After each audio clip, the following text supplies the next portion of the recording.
Glórias a Deus, louvado seja o nome do Senhor. Quero meditar aqui juntamente com os irmãos, ouvintes, um texto muito importante para nós entender o contexto em que a igreja se encontra, né? A condição da igreja de Cristo.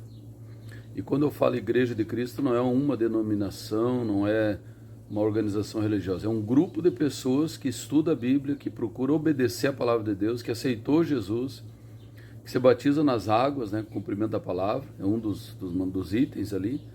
Então é um grupo de pessoas, né? Mas aqui em Mateus 16 e 18, o Senhor Jesus disse: edificarei a minha igreja, e as portas do inferno não prevalecerão contra ela. Está aqui no Evangelho de Mateus, e lá no livro de Atos, no dia de Pentecostes, com a descida do Espírito Santo, o amado Consolador, ali surgiu a igreja, né? Começou o movimento pentecostal, a igreja, movida, né, pelo Espírito Santo de Deus. Então, o Senhor Jesus disse: edificarei a minha igreja e as portas do inferno não prevalecerão contra ela. Sabendo que a igreja é a única instituição que prevalece contra as portas do inferno, ou seja, que luta, que batalha para impedir as almas de descer ao inferno, e o diabo luta para levar as almas para o inferno, é fácil deduzir que Satanás, o diabo, vai lutar contra a igreja. Ele odeia o ser humano, odeia a família, ele luta contra tudo isso, mas principalmente contra a igreja. Por quê? Porque é a instituição, é o organismo vivo criado pelo Senhor Jesus, a reunião dos irmãos ali orando, jejuando, adorando, cantando louvores, cultuando a Deus, evangelizando, esse grupo de pessoas chamados cristãos, que é a igreja. É contra isso que Satanás luta. E a Bíblia diz que o mundo, né, 1 João 5,19, o mundo jaz no maligno. Então, Satanás tem uma grande influência sobre o mundo inteiro jaz no maligno. Então ele usa o sistema do mundo contra a igreja, para desmerecer a igreja. Qualquer coisinha que acontece, às vezes uma falha de um irmão, uma falha de um pastor, uma falha de um obreiro, e a pessoa, não vou mais na igreja porque fulano fez isso, fez aquilo. Irmãos, é uma cilada do diabo. É uma grande cilada de Satanás.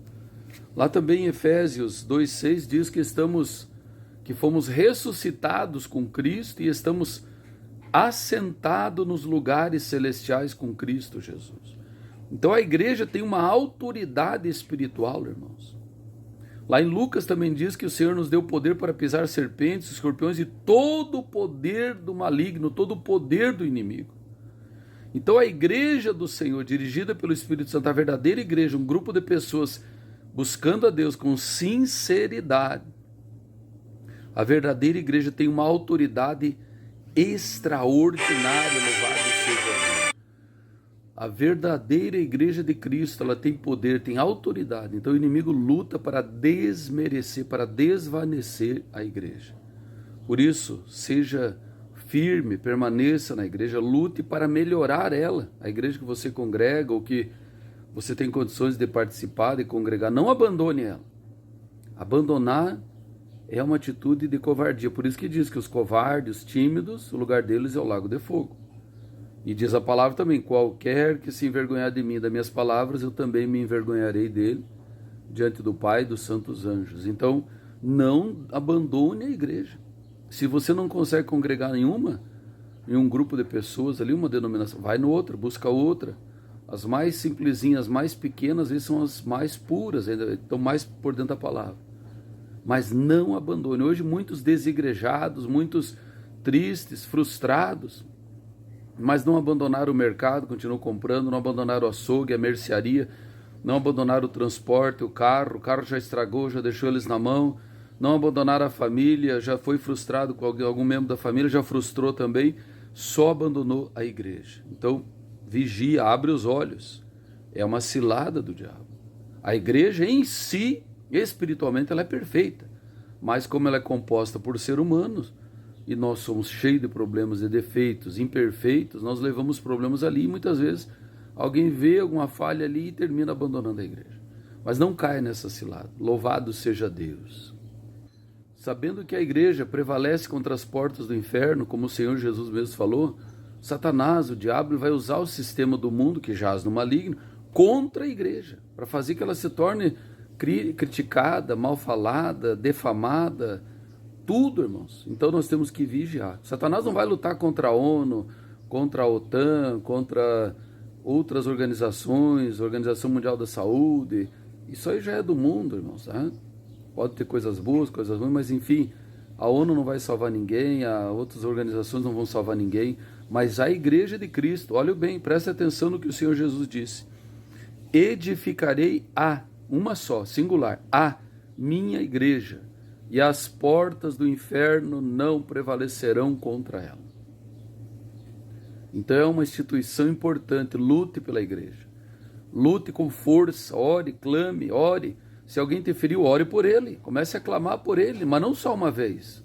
O povo de Deus hoje está tão descansado, acomodado, sonolento. Ore dia após dia, e Deus vai fazer uma grande obra. Quando não dá para a gente congregar num lugar, Deus abre outra porta, irmãos. Nunca foi motivo para abandonar a igreja. Se não dá para, não tem nenhuma igreja que tu consiga congregar, começa um grupo caseiro e começa a orar, estudar a Bíblia, cantar louvor e culto na casa, tu vai estar servindo a Deus. Só não fique parado, né? Participe de uma santa ceia, se ligue ao ministério, esteja ligado ao corpo de Cristo. Não esteja desigrejado, não caia nessa cilada, né? Louvado seja Deus. Mateus 8, capítulo 8, versículo 11 e 12 diz que muitos virão do Oriente e do Ocidente e se assentarão na mesa com Abraão, Isaque e Jacó, enquanto muitos filhos do reino, quero para estar ali, serão lançados nas trevas exteriores, onde haverá choro e ranger de dentes. É a maior oportunidade, a salvação, a vida eterna. Não perca essa oportunidade. Vamos orar a Deus. Senhor nosso Deus, Pai Todo-Poderoso, nós oramos por aqueles que estão desigrejados, que sofreram alguma frustração. Dá graça para eles buscar, se esforçar para estar congregando em alguma igreja, estar ligado ao corpo de Cristo, que é a igreja toda ela, a igreja completa. Senhor amado, Deus eterno, pois a sua palavra diz: aquele que não come da minha carne e não bebe do meu sangue, que é a santa ceia, o corpo e o sangue e o suco de uva ali, o pão e o suco de uva. Aquele que não come da minha carne e não bebe do meu sangue não tem a vida eterna em si mesmo. Por isso, Senhor, oramos por essas vidas, Senhor, venha dar força, da graça, venha abençoar em o nome do Senhor Jesus. Amém, graças a Deus.